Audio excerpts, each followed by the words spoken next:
Vikings talk. It's Purple Daily on Score North and ScoreNorth.com. Purple Daily, presented by Surly Brewing Company. Mike Zimmer said the other day that maybe you guys go three wide more in the absence of Irv. How do you feel the depth there is at wide receiver? Yeah, I feel really good about our options. There are certainly a variety of ways you can pivot, like bringing in Chris. And so it's kind of remains to be seen because we still got some work to do and get some people in here. And it could change week to week, too, just based on what we feel is our best option against that defense, against that look. So it's probably a pretty fluid situation. Kirk Cousins talking about the Vikings tight end situation. Welcome into the second ever edition that we're doing. Purple Access is the show. Zulgad, my good friend, Star Tribune sports columnist Chip Scoggins, Declan Goff, executive producer of the program. And Chipper, let's start with that one. I contend that the loss of Irv Smith Jr., based on what I had seen at training camp, is a very, very big deal. I think he was prepared for a breakout season. Obviously, Kyle is gone now. It was going to me, lead to really what the Vikings had intended from day one for Kirk Cousins to have a receiving tight end who was essentially a hybrid tight end wide receiver. This is one that I think there's no sugarcoating it or getting around it. This is a significant loss. Yeah, and I think obviously you never want this to happen, but if it's going to happen, at least they have a couple weeks here to make a trade and get Herndon a little more as acclimated as he can to the offense. But yeah, anybody who watched any training camp practices saw that Irv Smith was going to have a bigger role this year. I mean, he looked really good. He looked comfortable. The trust factor with Cousins seemed to be there. I mean, I think it's pretty obvious he was going to be the third option, right? In the passing game. And so he just looked really good. And like you said, ready for a breakout season. So this is it's a setback for the offense. I mean, there's no other way you could say it. I don't know a lot about Herndon. I saw Zimmer's press conference the other day and said he basically was okay in every area. Wasn't really glowing or effusive into praise, but so now they have a week and a half to try to figure out, and you obviously don't scrap the offense, but I think you have to figure out if Herndon or Conklin can step up and give you some semblance of what you thought you were going to get from Irv. I know you're not going to replace him. Neither one of those guys were as good, but so it's going to be some probably late nights at the office for Kubiak and those guys trying to figure out, okay, now how do you adjust to this? But it's better than having this happen during the season and you only have a few days.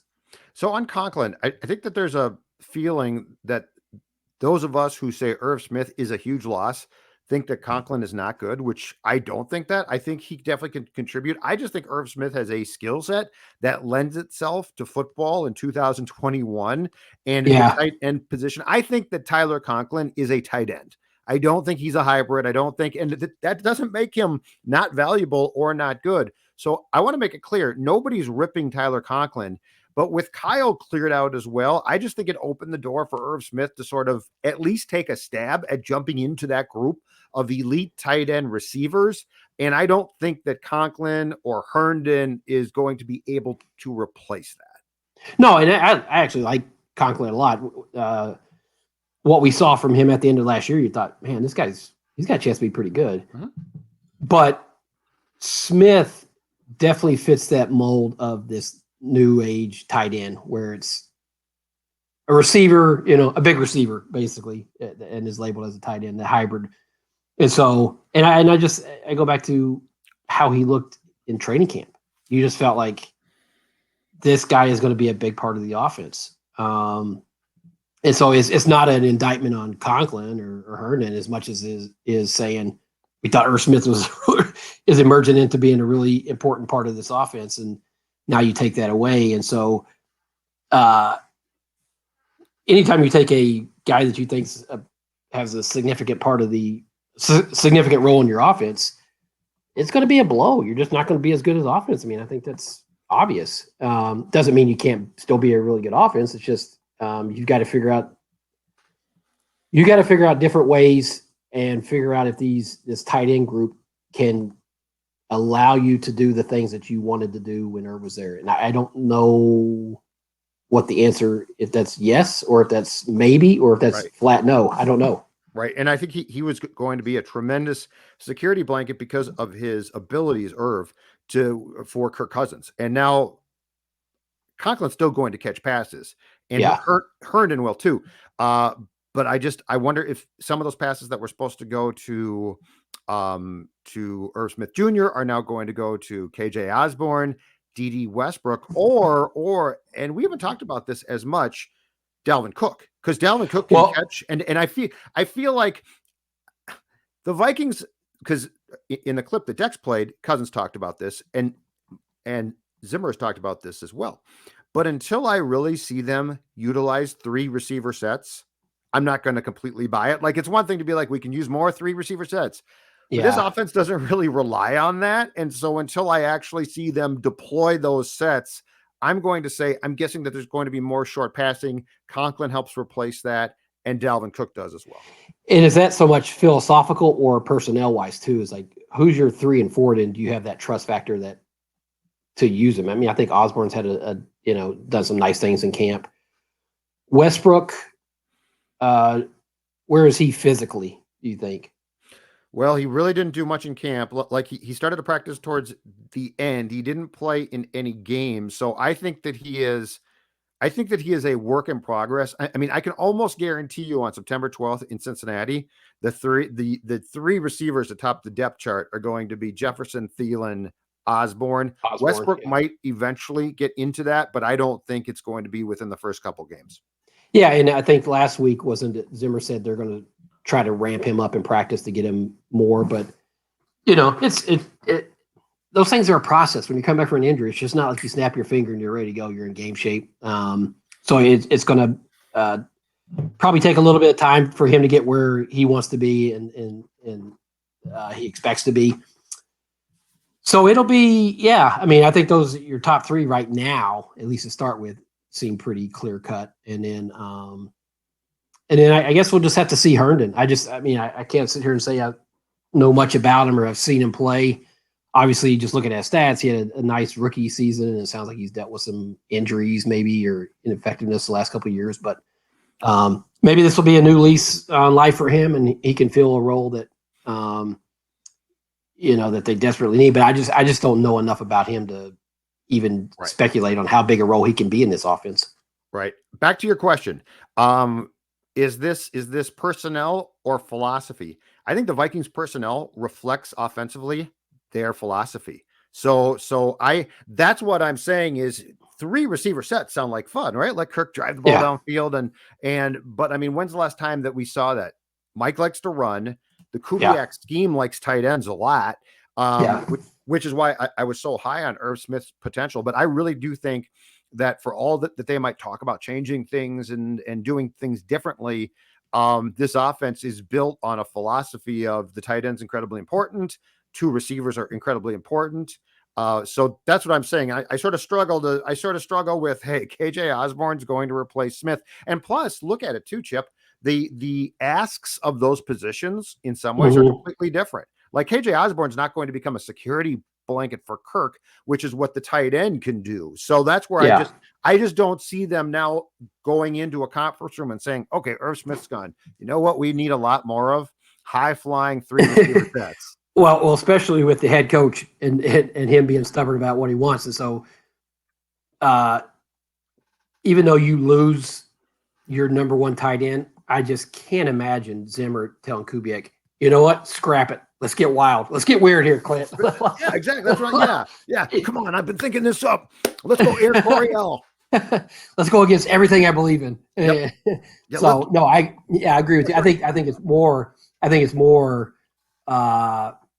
having trust in Conklin and Herndon and just being able to, step in and fill the role that they expect him to do. But it's still, I mean, this is a Mike Zimmer team.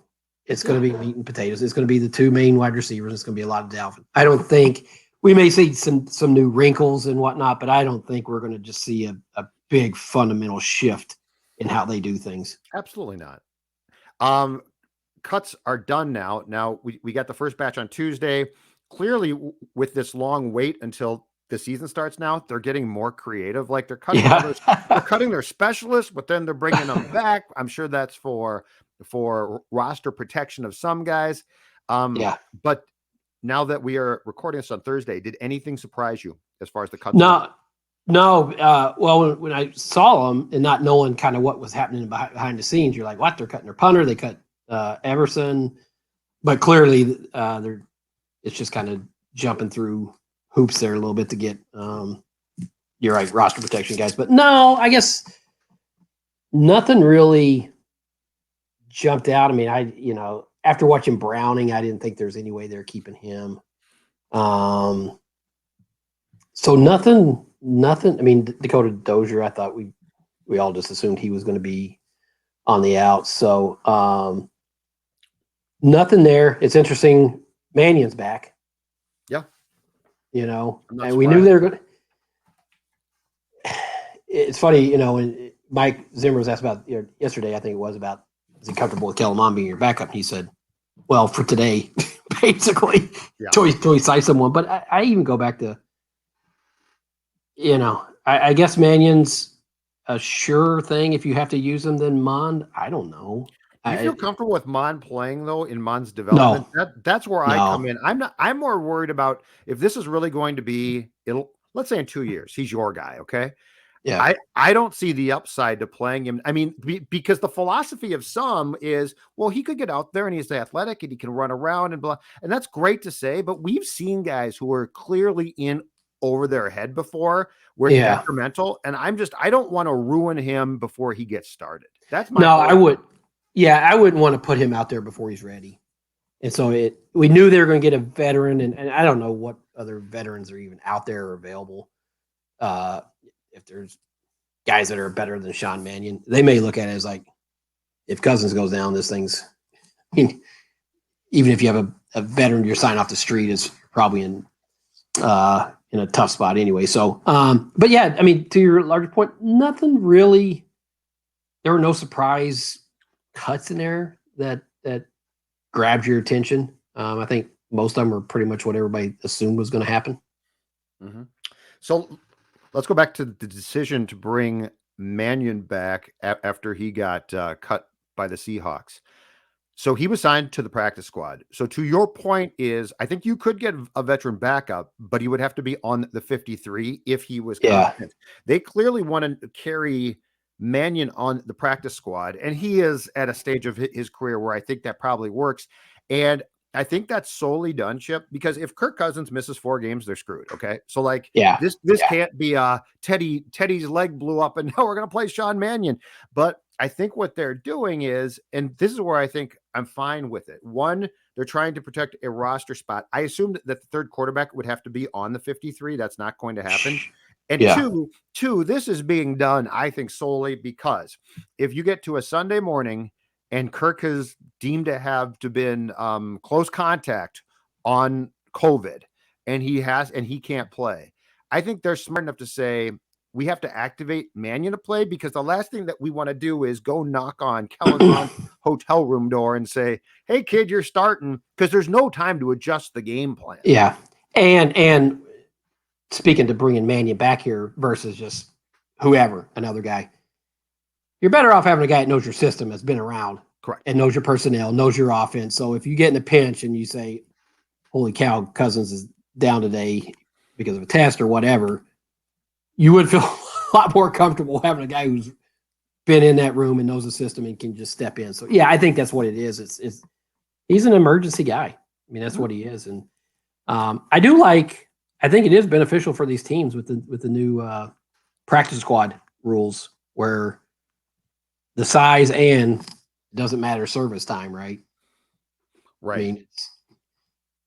I mean, ideally those practice squads are for young guys who are a year or two away from playing, but teams are using it in a different way, and it's probably good for them.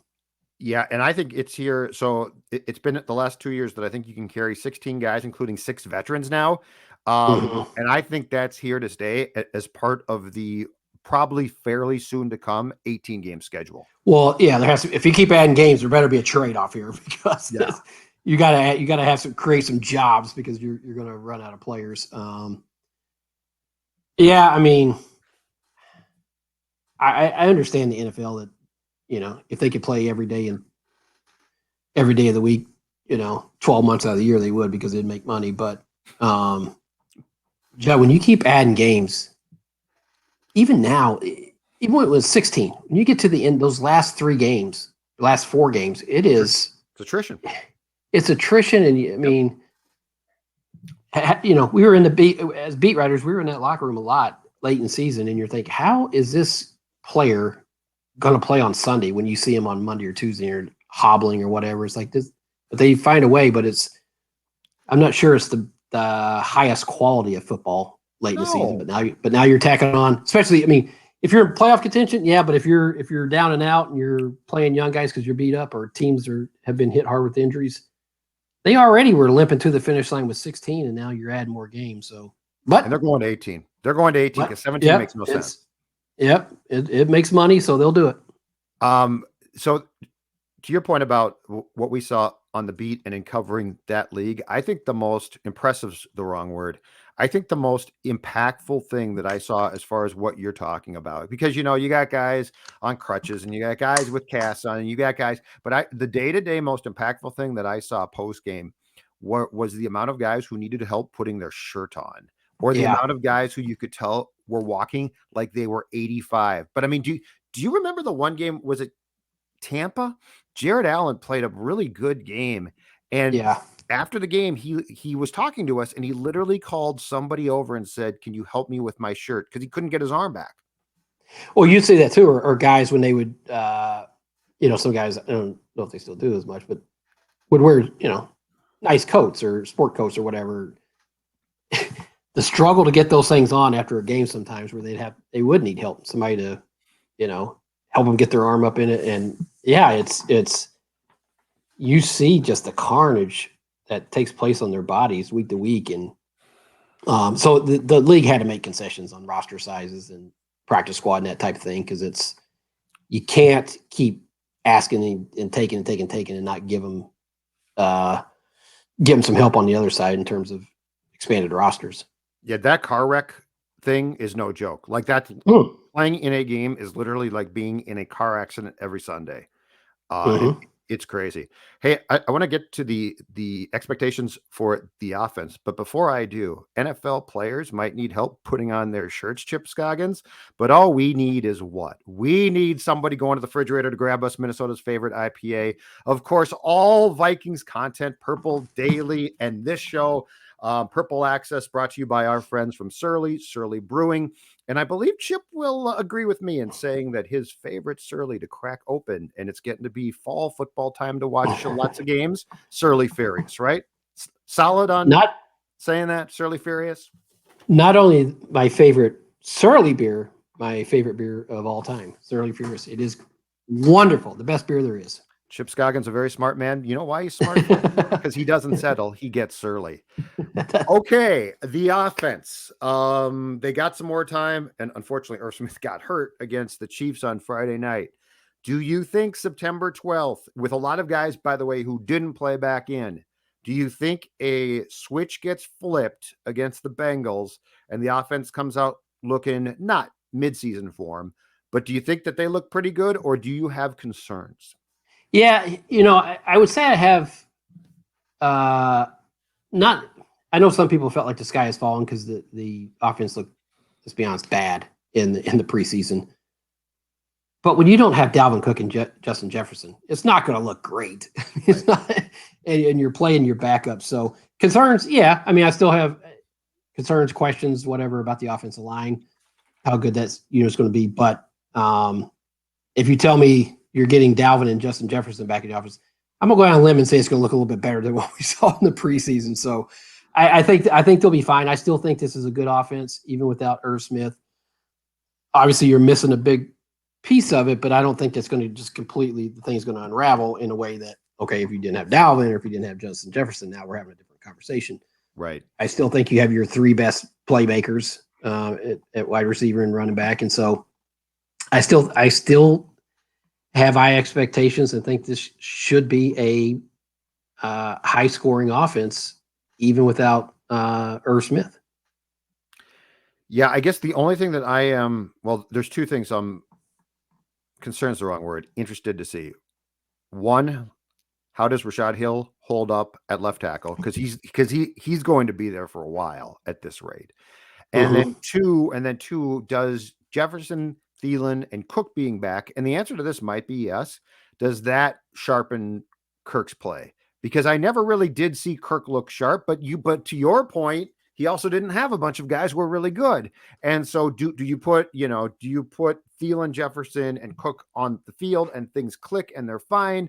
Or is there a potential going to take some time to develop a chemistry that seems to have been lost? And I don't know why. And this, to me, to go back, Chipper, to Irv Smith, is why his loss is so big. Because every practice I watched, the one guy when Kirk was out there that he had chemistry with, no questions asked, was Irv Smith. I mean, those two look so good together. Yeah, I mean, you saw the trust factor with those two and the timing and the chemistry and all that. So that was there. But yeah, I think having the threat of Dalvin and the threat of handing it off is going to make the receivers better. It's going to make Cousins better. I think it all works together. Now you're right. The practices weren't. It wasn't as smooth as we thought it might be. I mean, there were throws that Cousins had. You're like, wow, that's just not sharp. I never really know how much to read into practice performance. I mean, I think I have a tendency to probably overemphasize it sometimes. Like, oh my gosh, this looks terrible or not. But you're not getting a true picture of, we don't even know what they're working on or that type thing. So, but I do think it may take a little bit just because, it's your first game. There's allowed to be some rust or timing or those type things that just aren't clicking 100%. But I think, I think Justin Jefferson is so darn good at route running and getting open and making catches that throw it in his vicinity and that guy's going to make plays for you. And I assume his health is okay. I mean, we haven't heard a whole lot. I don't know. I mean, the shoulder, I think it's okay. My guess is it's not going to be back to fully healed until the season is done, but that's a ton of guys. But yeah, I don't think. Okay, so you brought up something that I'm curious to see, though, and I think this is something that eventually soured Stephon Diggs. Jefferson at this point is a little bit too young for it, but the throw it up in his vicinity. And by the way, I will say this to my dying day: Kirk can make that throw. It'll get picked off sometimes, but Kirk can make that throw.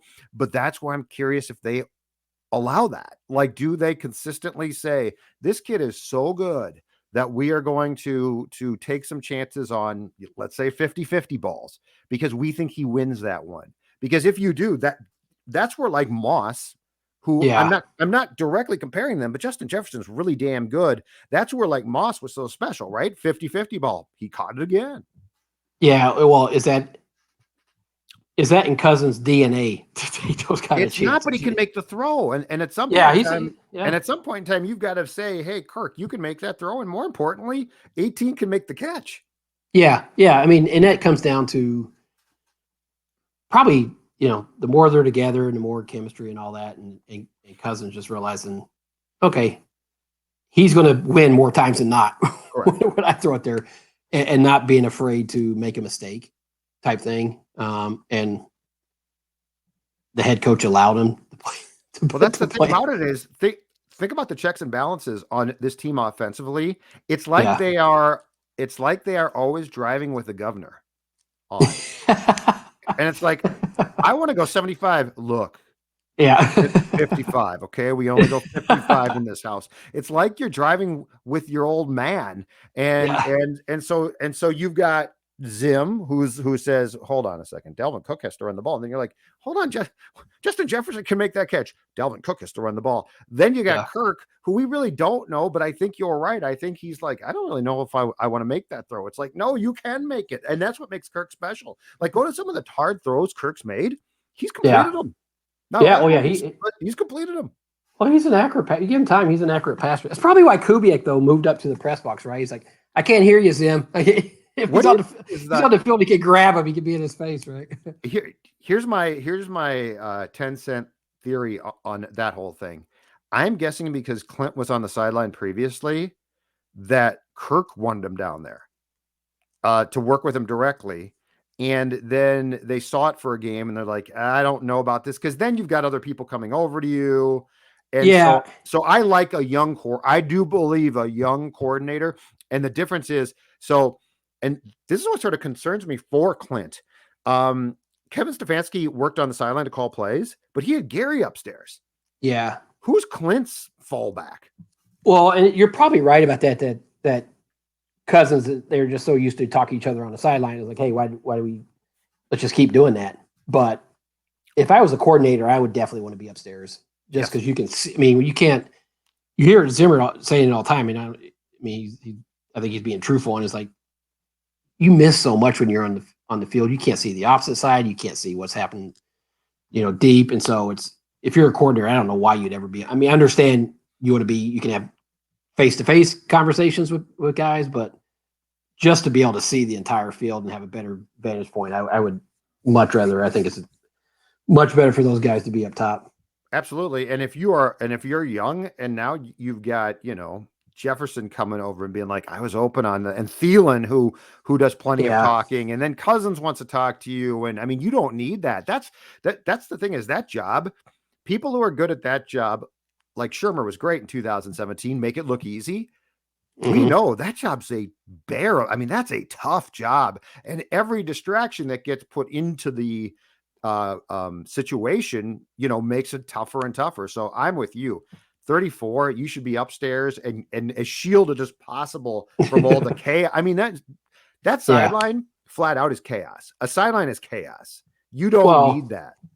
Well, especially if you got guys coming up telling you you're open or run this play, run that play. I'm sure he has enough things swirling around in his head already without guys telling him they're open. Yes. So yeah, it's I'm sure it's the right thing to do. And I'm curious to see how the whole operation works next Sunday, and just having the full, having everybody that's healthy available, and kind of seeing what that offense is. But it comes back to me, that offensive line. I think they dictate. I think we know what you're going to get from the quarterback, the wide receivers, the running back. It comes back to how good is that offensive line, and is it measurably better than what we've seen the last couple of years? I don't think anybody can sit here and say yes right now. On defense, Chipper, what's the thing that you are most looking forward to seeing? I would say probably the defensive line, watching Hunter, who seems as good as ever. I mean, just in the practices, I'm with you. You look great. He's been a force. I mean, he's been an absolute force in practice. And so just seeing him, he looks like he didn't have a neck injury to me. But then the two big tackles and seeing. That's mine. That's exactly mine. I think just the big tackles and having legitimate size in there and run stuffers. And I think that will be such a huge benefit for everybody around him. One, the pass rush, and two, just being able to, stop the run a lot better and keep linemen off their linebackers. And so I think probably the defensive line, and just because it was so bad last year and so un-Mike Zimmer-like from what we've seen, that I think this is going to be a more representative line than what we're used to seeing. I've decided my football guilty pleasure, fat guys who are good in the middle. Mm-hmm. It's my guilty pleasure. I love seeing a running back, just get swallowed up, right? Well, think about how much fun it was to watch the Williams Wall. It was seriously, he was just, it was just funny how teams just completely abandoned the run against. Now they throw it 50 times a game but they knew they couldn't run it. But I remember Kevin and Pat used to always saying, blade of grass, we'll defend a blade of grass against the run. And they would. I mean, it was so hard to run against them. So it was I would seeing those big guys and seeing them in person when they would walk on the field at practice, just how gigantic they are. I'm sure Zimmer feels a lot better now about his defense, knowing he has those guys inside. Well, and Kevin was so athletic, and Pat could actually move. Like Pat was and I think that from what I've seen in practice, I think Michael Pierce is sneaky in the fact he can move. I thought that he would be an old school Grady Jackson, Ted Washington type who just anchored, but he actually can get some push, and he's got way more ability beyond just being a huge mammoth human being than standing there. Well, and that's what Zimmer and Spielman wanted. I mean, they want as much as they want the mountains in there and just guys that don't, you can't knock them off their spot. They also want guys that can rush the passer. And we've seen that. Conversely, with the Vikings line, how you can just absolutely collapse the pocket from inside and what that does to a quarterback. I think that was part of the reason they were attracted to Pierce, is that they feel like he can give them some pass rush too. Hey, Chip, one last thing. Don't settle. Get surly. Okay? You got to get surly. Tonight, post-game, go for football. I think Chip Scoggins needs a Surly Furious IPA. There's one in the refrigerator, man. I love to hear it. We'll talk to you next week, buddy, okay? We'll preview Bengals Vikings finally here. All right, brother. Talk to you. Bye.